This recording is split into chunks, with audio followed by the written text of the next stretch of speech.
to the Marin Women's Hall of Fame. I'm Teresa Blythe, and our guest today is Anna Halprin, world-famous dancer, choreographer, teacher, and writer. Anna is also the newest inductee to the Marin Women's Hall of Fame. Congratulations on your award, Anna. Thank you, Teresa. It's good to have you with us. As I understand it, you came to Marin County in the mid-1940s, about 1945, leaving behind a modern dance career in New York City. What prompted you to come to Marin? All right. Actually, I'm from the Midwest, and I was in New York City just really for a very short time. My husband was in World War II, fighting in the Pacific, and when the war was over, his profession was here in the Bay Area. He's a landscape architect and planner, and this is where it was happening. And in those days, a woman followed her husband. And at the time, I thought that my career was finished, that there was nothing here, absolutely nothing. And I just assumed that that was the end. And as it turned out, it was the beginning. Were you glad to leave New York? Oh, at the time, no, it was a disaster. I was not only dancing on concert stage, I was in a wonderful Broadway production. I had a lead. I was going to have this great career as a comedian, and I was devastated. I thought I was coming out into the boonies, I mean, the Wild West. But and for a long time, I was very disoriented and very frustrated. But as I said, what I thought was the end turned out to be, for me, the beginning. And how did the beginning begin? Well, it began actually on the slopes of Mount Tamalpais. My husband designed me a outdoor dance deck. And at that time, I didn't have an indoor studio. I just had this outdoor studio, and I was very close to the vital sources of the natural world. I was surrounded by redwood trees.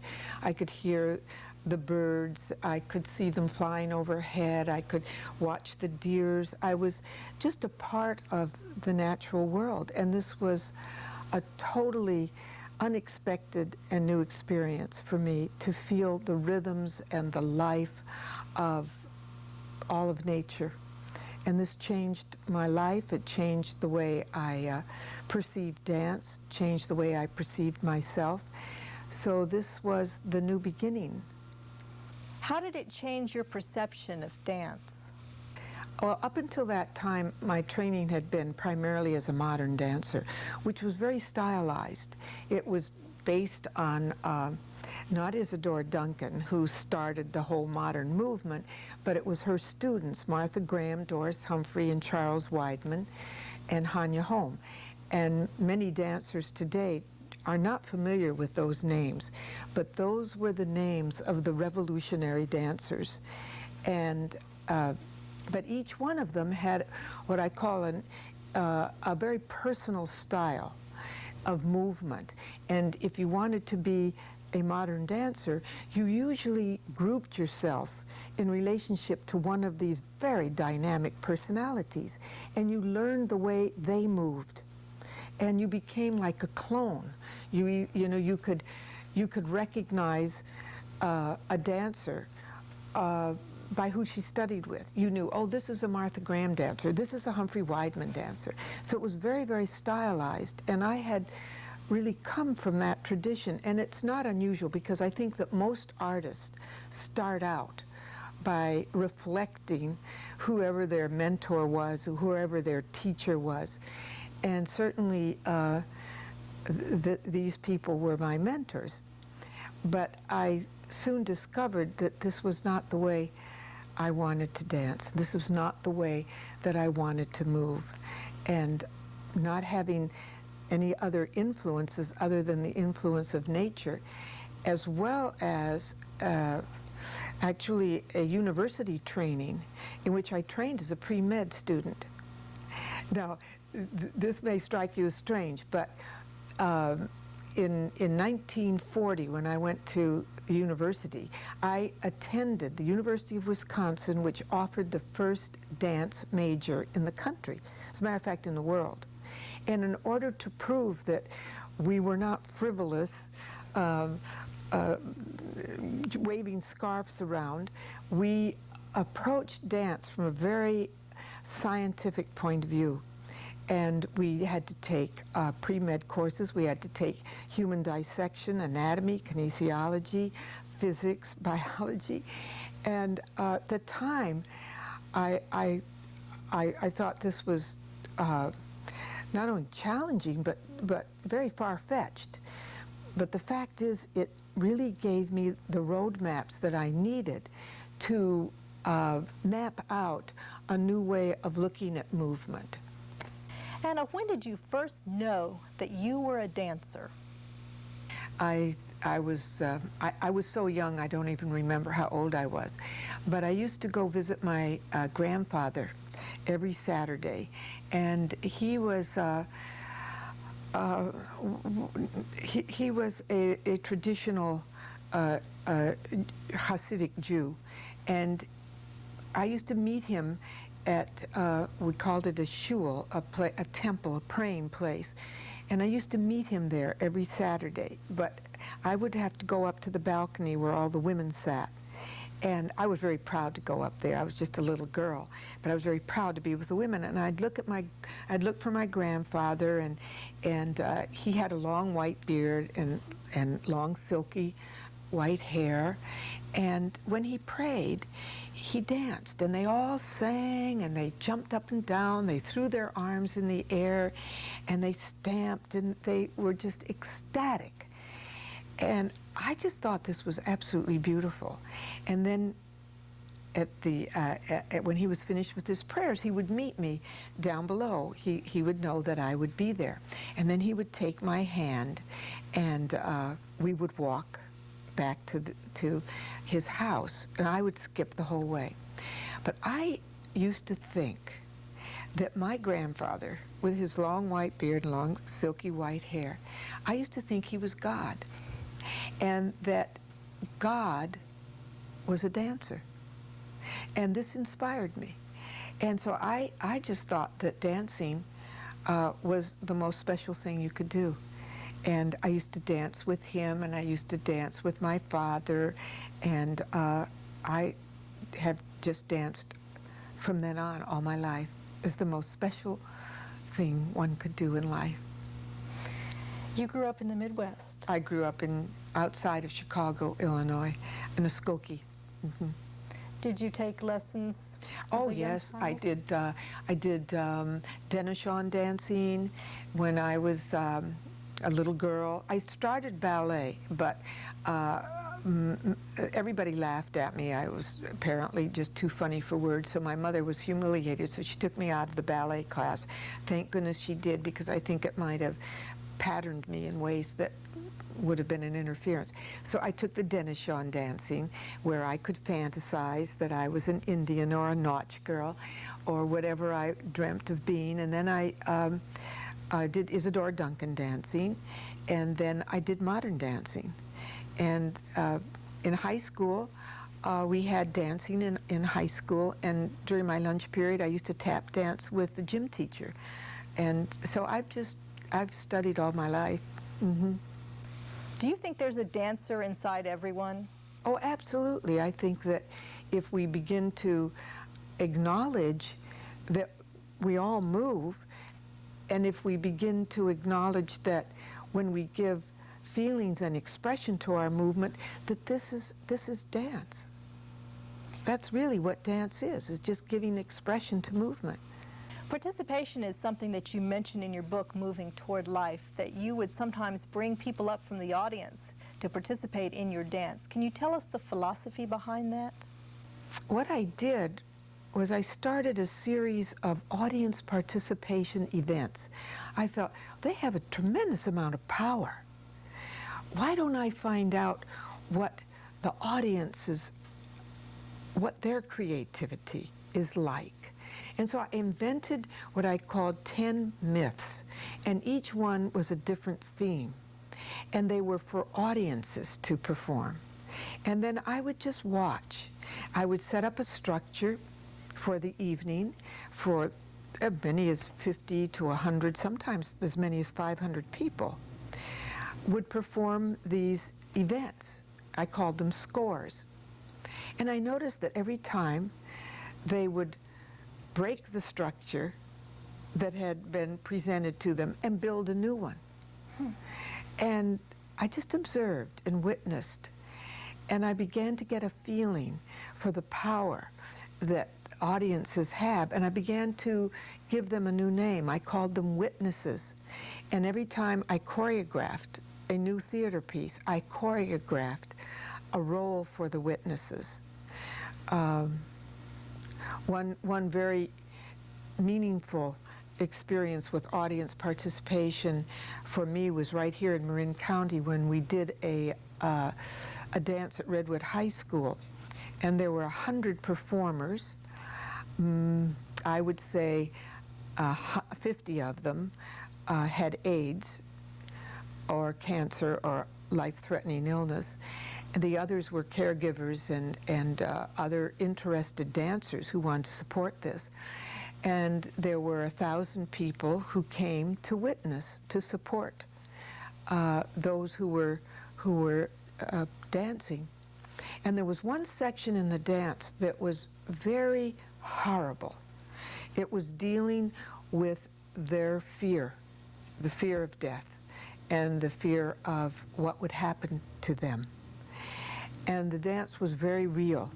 And I felt that it was so confrontive that there needed to be a role for the audience at that point when these monsters came forward with their agony and their fear. And so I had masks under the seats, and the moment that the performers with their dance of confrontation of their fear began, the audience or the witnesses put on these masks. Now the performers didn't know that that was going to happen, because how could they? We never had 1,000 people there. So it became a bank of people with these white, faceless masks on that just added to the intensity, but at the same time protected the audience from this overt negative energy coming at them. And that was one of the most powerful moments in which an audience and a performer were interdependent. It was magnificent for the performer to suddenly see the very image of their fear, just 1,000 masks. So it's been a powerful way of everybody taking part, everybody having a role, everybody being mutually supportive. Anna, I'd like to talk about another ritual, one that you did for Marin County that you created, and is part of Marin's history in and around the mountain, and how that helped to heal the community. And that's another example of a participation event that has since gone around the world. And it started in Marin. I think it was in, let's see, I think it was in 1980 or 81 that there was a trailside killer on Mount Tamalpais, and many of the young people looking at this interview will not even remember. But for those of us at the time, it was a terrifying experience. There was a man who killed 5 women on Mount Tamalpais. And it was like a ritualistic killing. He would tie the women's hands together in a kind of a pleading gesture. And the mountain actually was closed. It was closed for hikers, for those of us who use the mountain to meditate, to be in tune with nature, to bring our families to picnic. And my husband and I thought that we would like to do some kind of a series of workshops in which our community could learn how to give voice to issues in the community that they seemingly had no control over. Well, at the time, we hadn't thought about dealing with this issue of the killer on the mountain. We were dealing more with the issue of the creek that had been cemented up by the engineers and was down at the foothill of Kent Woodlands. And we were trying to take control of what was happening in our environment. And that was what we thought was going to happen. We did a series of 10 workshops over a period of 9 months. But what came out of these workshops were people's concern about the mountain being off limits. And in response to this outrage, we designed a performance called In and On the Mountain. And our intention was not necessarily to catch the killer. Our intention was to reclaim the mountain. I mean, it never occurred to us that we might have anything to do with catching the killer, but we wanted to reclaim the mountain. So after these 10 workshops, we had developed a common language of movement, a common concern for the environment, and the day had come when we were going to now do a performance. And at the performance, we enacted the killings on the mountain. And it was so personal and so real for the community. Their parents of women who had died were there.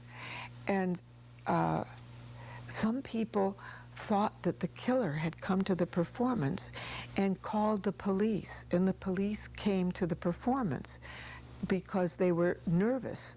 Well, the killer wasn't there. But then we went to the mountain and we had helicopters overhead protecting us because it was so real. Well, nothing happened except after we went to the mountain the next day to bring our offerings to the mountain, to pray for the mountain. 80 people bussed up to the mountain, walked down its trails, and a week later the killer was caught after 2 years. So this was such a remarkable coincidence that a very, very old shaman, Huichol shaman, had heard about the story and had come to the mountain, and he had said to me, you must do this now for 5 years because you haven't healed the mountain. It takes 5 years. So after 5 years, I thought, well, it's not useful to do this anymore. It's been done. But that wasn't the case. What happened is that people who participated in the dance had come from many parts of the world. And since then, the idea of this dance was taken to other parts of the world. First, it went around to different places in this country, and then it went to Germany and Switzerland, and went to Australia, and people in other countries and other places wanted to do a piece of this dance. So I gave them the Earth Run, and it became known as the Planetary Dance. And it's being done in 36 countries now around the world. And more people are performing this ritual, and they come with their families, they come with children. We have been doing it for 19 years, and we've been doing it on Mount Tamalpais. And last year, the issue was breast cancer. In your journey of life, how have you treated the obstacles that got in your way? Yeah, well, I've learned to treat the obstacles.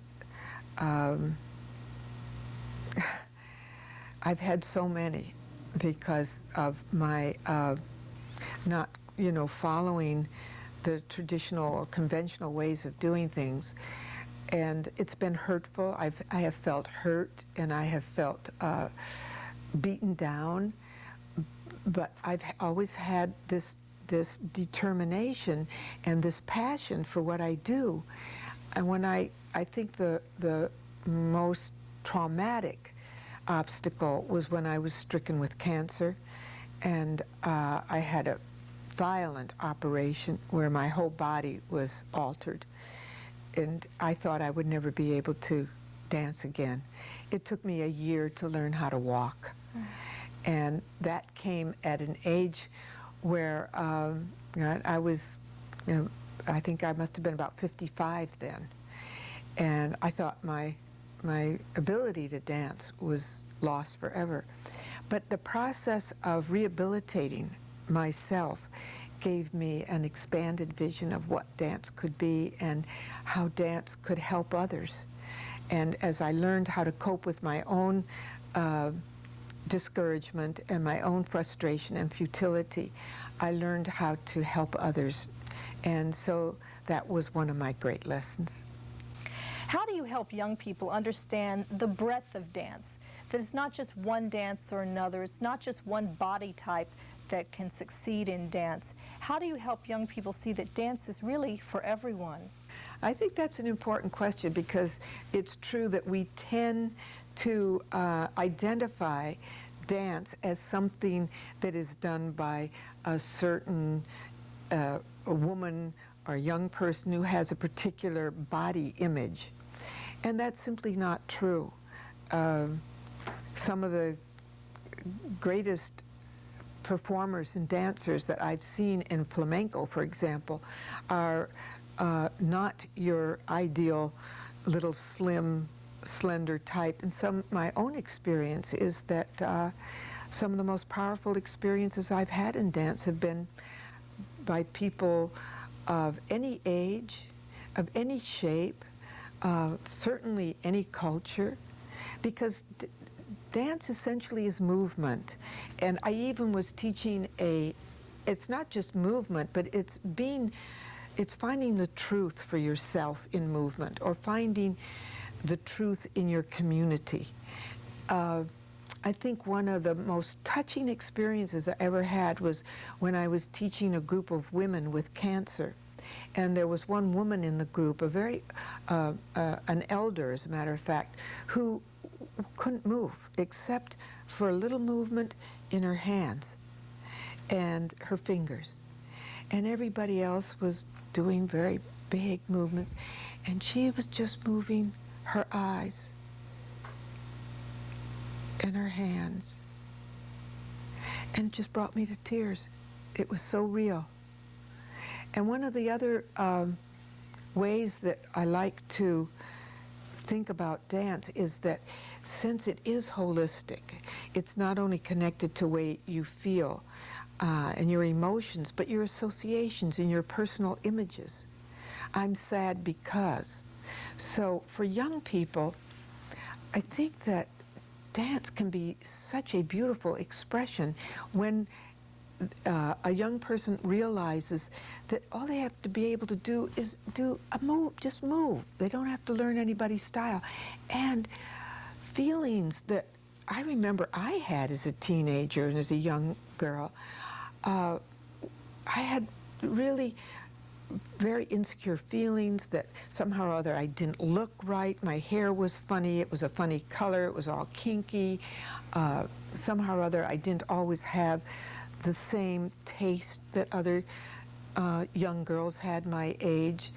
I was very insecure. I felt also sometimes misunderstood by my family. I felt sometimes abused by my brothers. I had a lot of feelings that I didn't know what to do with. And dance was my salvation. I could express these feelings in dance. And once I could express them in dance, somehow or other, they took on a new meaning. So I think that for young people, dance is just a wonderful form of expression.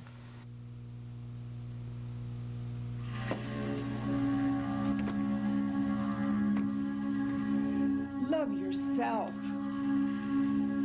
and love each other,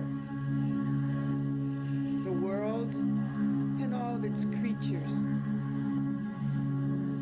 wise and follow your bliss.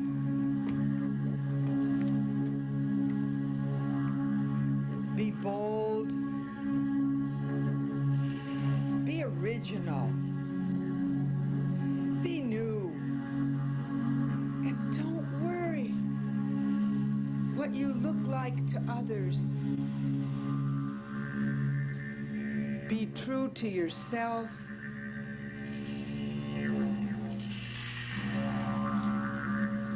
Be strong. And stand tall.